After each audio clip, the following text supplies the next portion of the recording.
Assalamualaikum warahmatullahi wabarakatuh. Kembali lagi bersama saya Ardan Zakaria Nur di channel Ardan Zakaria Nur. Dan kembali lagi bersama saya di sini membahas mengenai microcontroller lagi ya teman-teman, sistem embedded. Jadi di sini saya akan membahas mengenai UART ya, konektivitas UART atau protokol ya, protokol UART. Sebelumnya perkenalkan ya, saya Ardan Zakaria Nur dengan NIM 4040324650098 dari kelas praktikum D Teknologi Rekayasa Otomasi Sekolah Vokasi Universitas Diponegoro. Oke, nah langsung saja masuk ke slide pertama. Isi dari bagian pertama pembahasan ini yaitu yang pasti UART itu apa ya. Jadi sini pengenalan dulu. Jadi UART itu Universal Asynchronous Receiver Transmitter, yaitu intinya protokol komunikasi serial yang sering dipakai gitu ya. Nah, jadi dia itu nggak butuh yang namanya sinyal clock eksternal untuk mensinkronkan pengiriman dan penerimaan data gitu ya. Karena kalau pakai protokol yang lain, kalau misal pakai SPI atau pakai Modbus dan lain-lain itu dia pakai clock gitu ya. Nah, dengan si UART ini dia nggak pakai clock. Nah, ini kayak SPI kayak intuisi gitu ya. Nah, si UART ini tuh biasanya berupa chip atau biasanya udah tertanam di microcontrollernya itu sendiri. Nah, dan uniknya di sini itu dia cuma pakai dua pin koneksi gitu ya. Ada RX sama TX. Yang TX itu transmit, itu pin untuk mengirimkan data. Yang RX atau R itu receive, pin ini untuk menerima data. Nah, dapat dilihat di gambar itu jadi antara dua UART gitu ya, dua modul UART ataupun dua microcontroller yang terdapat UART itu koneksinya seperti di gambar ya. Jadi TX ke RX, RX ke TX. Jadi si pengirim ini ngasih ke RX atau si penerima, dan kebalikannya juga seperti di gambar. Oke, lanjut. Nah, cara kerjanya di sini ada 4 data frame gitu ya. Untuk langkah-langkah pengirimannya, yang pertama itu ada start bit. Jadi dia ini bit yang menarik jalur tegangan dari tinggi ke rendah. Jadi kondisinya awal si UART ini itu rendah, dan untuk meng-on-kan si komunikasi ini itu harus dibikin ke rendah dari ke tinggi. Jadi ada satu perbedaan yang itu menandakan start bit nih udah memulai. Nah, jadi itu start bit itu buat memberitahu penerima bahwa data akan datang dari si yang ngirim. Nah, selanjutnya itu ada data frame atau data bit. Jadi dia data dikirim itu bit per bit. Nah, biasanya itu isinya 5 sampai 9 bit ya. Nah, dan selanjutnya itu ada parity bit. Itu biasanya digunakan, ini opsional ya, digunakan buat ngecek kesalahan. Jadi sekali ngirim gitu ya, per frame itu dicek errornya pakai si parity bit ini, si frame parity bit ini. Nah, selanjutnya ada si stop bit. Nah, kebalikannya si start. Kalau si stop itu menarik jalur kembali ke tegangan tinggi. Jadi kalau tadi yang start itu kondisi awalnya kan dia masih diam ya, masih off, itu startnya itu di tinggi, di 1 di high atau 1 itu dibuat ke low, itu start. Kalau di stop itu kebalikannya, dari si kondisinya low ke high. Nah, lanjut saja. Nah, ini teman-teman, jadi prosesnya itu seperti yang ada di gambar. Jadi langkah pertama itu data nih, si data paralel ini dari CPU register itu masuk ke UART si pengirim ini ke register data si MCU si pertama ya, microcontroller pertama, dan dia masuk ke frame data bit. Nah, langkah kedua itu, jadi si UART itu ngambil data yang tadi saya bilang, kemudian si UART start bitnya itu dimulai gitu ya, start bitnya. Jadi dia mulai, nah ini dari high ke low ini start. Nah kemudian dikirim gitu ya, sesuai dengan isi datanya. Jadi si grafiknya itu naik turunnya. Nah setelah selesai dia langsung stop, dari stop itu dari low ke high itu stop. Nah jadi udah terkirim gitu ya. Jadi seperti itu untuk proses UART itu. Nah selanjutnya ini ada pembahasan mengenai FTDI merah. Jadi ini itu digunakan di STM32 ya umumnya. Nah definisinya itu yaitu dia itu modul ya berbasis chip FT232RL. Dia berfungsi mengonversi sinyal USB dari komputer, colokannya tuh ke komputer itu atau ke laptop itu USB, menjadi sinyal UART atau serial untuk microcontroller. Nah fungsi utamanya itu yang pertama itu serial monitoring, ada serial monitoring, terus data logging, user interface atau HMI ya, dan alternative programming. Nah jadi yang serial monitoring itu pertama itu menampilkan pesan teks dengan sintaks printf dengan fungsi printf atau serial print ya. Nah yang dapat dilihat di sini, kenapa serial print? Karena FTDI merah ini memang didesain khusus untuk bukan khusus juga, cuma lebih dipakai buat kalau kita mau pakai serial komunikasi.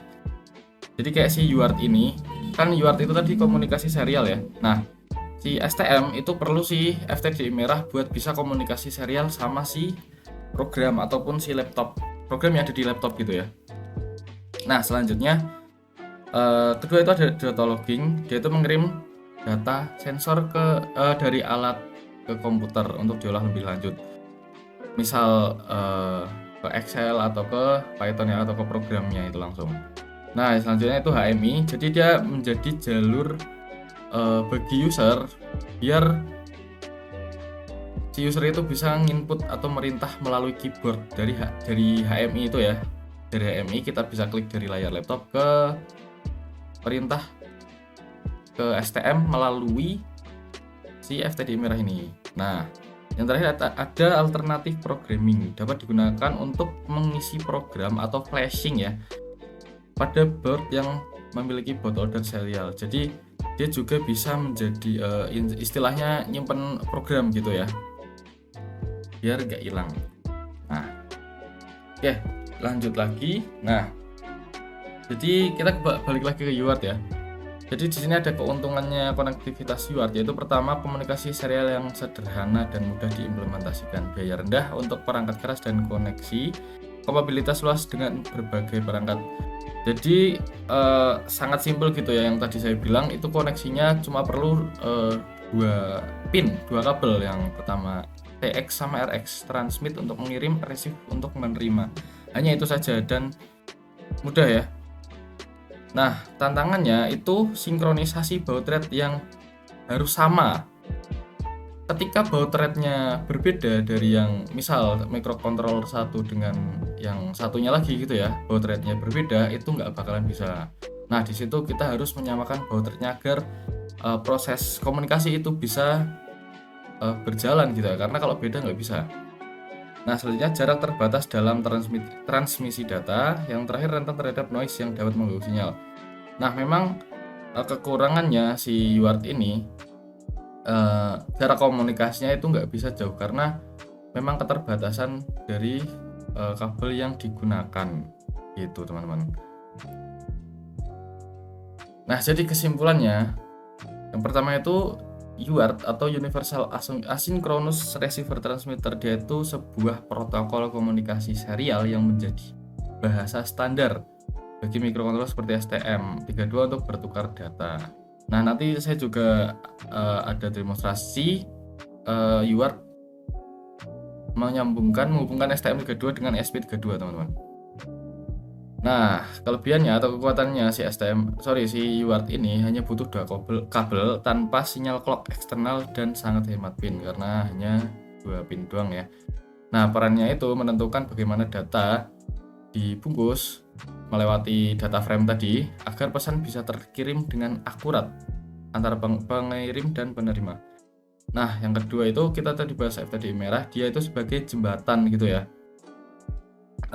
Hardware fisik yang bertindak sebagai penerjemah atau jembatan antara dunia laptop atau USB gitu ya, dari laptop dan UART. Jadi mikrokontrol yang tersambung dengan FTDI merah itu dia bisa pakai komunikasi serial gitu ya. Nah, memungkinkan pengguna untuk berinteraksi langsung dengan program di dalam STM secara real time dan bisa digunakan untuk memantau data sensor atau monitornya, mengirim perintah kontrol seperti nyala LED atau aktuator yang lain, dan melakukan perbaikan program melalui teks. Jadi bisa langsung kita kontrol program itu di FTDI merah gitu ya, yang tersimpan. Nah, jadi setelah ini saya akan tunjukkan demonstrasi dan program ya yang saya gunakan untuk melakukan praktikum atau demonstrasi gitu teman-teman. Nah, jadi di sini saya ada video dokumentasi pas saya praktikum gitu ya. Nah, ini untuk percobaan pertama. Jadi di sini saya menggunakan saya membuat kontrol monitoring dan kontrol LED dengan HMI teman-teman. Nah, jadi untuk programnya nanti saya cantumkan di deskripsi. Setelah ini saya buka juga boleh deh. Dan jadi di sini saya membuat HMI ya menggunakan Python. Jadi untuk untuk kontrol LED nyala matinya dan monitoring push button, kondisi push button.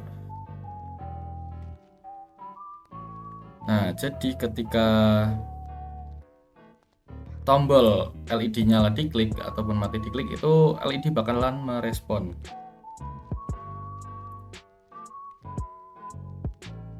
Nah, itu untuk button seperti itu ya, terlihat. Nah, untuk LED seperti ini. Ketika diklik itu nyala, ketika diklik nyala itu nyala, mati itu mati ya teman-teman. Dan ini sudah berhasil. Nah, untuk push buttonnya ketika diklik dia termonitoring secara real time ya, langsung berubah berwarna hijau di HMI-nya. Nah, untuk percobaan kedua, yang pertama ini pakai ESP32 ya teman-teman. Seperti dapat dilihat, nah rangkaiannya cukup simpel. Dia masuk ke pin data si LED dua-duanya pakai resistor 330, dan push button juga masuk ke pin data ya gitu ya, dan pakai si kabel data biru ini. Nah, untuk percobaan kedua itu pakai STM32 dan FTDI merah yang tadi kita bahas. Kontrolnya itu sama, mengontrol LED dengan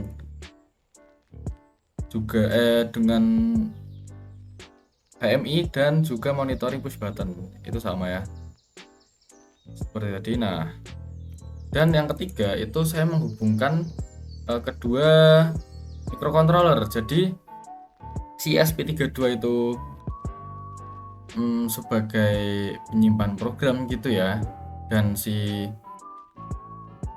untuk HMI-nya gitu si ESP-nya, dan si STM itu sebagai pengontrol si ke aktuatornya. Nah, jadi untuk penghubungnya itu yang pasti intinya RXTX itu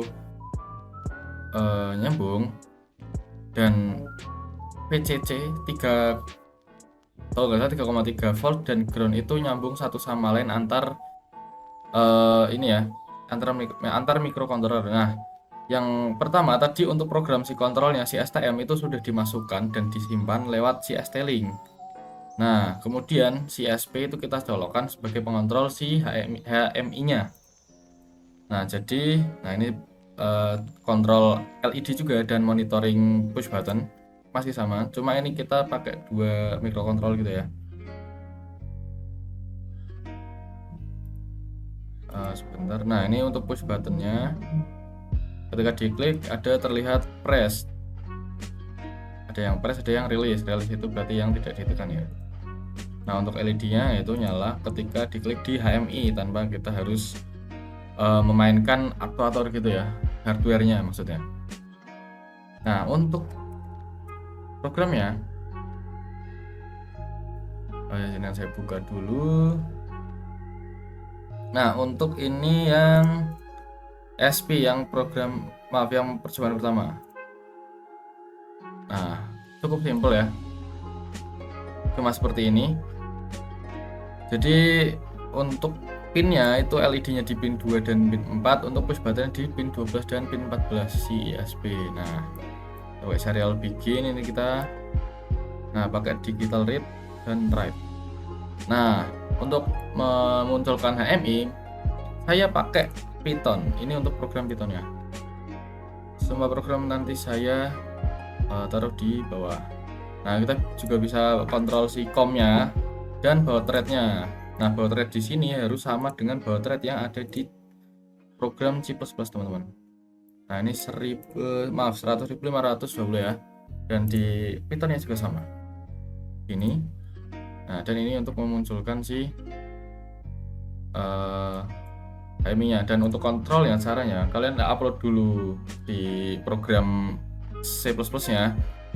Kemudian kalian bisa klik kanan si program Python-nya dan kalian bisa run Python file in terminal. Nah, dia akan muncul seperti ini ya HMI-nya, tampilannya seperti ini. Ini untuk yang ESP32. Nah, untuk yang STM32 itu juga hampir sama, mirip teman-teman. C++-nya juga intinya sama ya, untuk mengontrol si LED dan push button. Nah, ini pakai PA0, PA1 dan PB4 dan PB5. Mirip juga seperti ini dan sama pakai Python.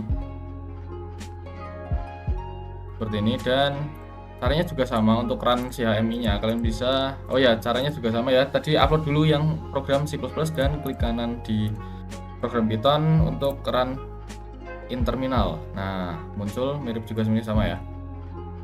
Dan untuk yang percobaan ketiga saya menyambungkan SP32 dan STM32 itu juga sama. Nah, ini ada main CPP untuk si ESP. Nah, ESP-nya isi programnya seperti ini.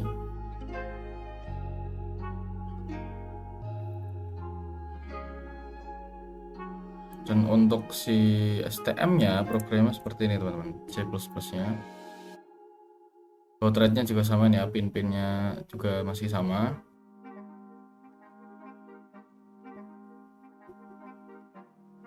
Oke, dan untuk monitoring si Python-nya itu seperti ini. Juga masih sama ya. Coba saya yang ini ya. Nah, seperti ini HMI-nya. Nah, ini untuk line on off kalau sudah nyambung ya. Ini karena saya tidak nyambung. Dan ini untuk status buttonnya. Gitu. Dan kita bisa pilih COM sesuai di laptop kita ya. Dan bisa connect disconnect teman-teman. Seperti itu. Oke, mungkin cukup sekian ya dari saya. Terima kasih telah menonton. Apabila ada salah kata mohon maaf. Wassalamualaikum warahmatullahi wabarakatuh.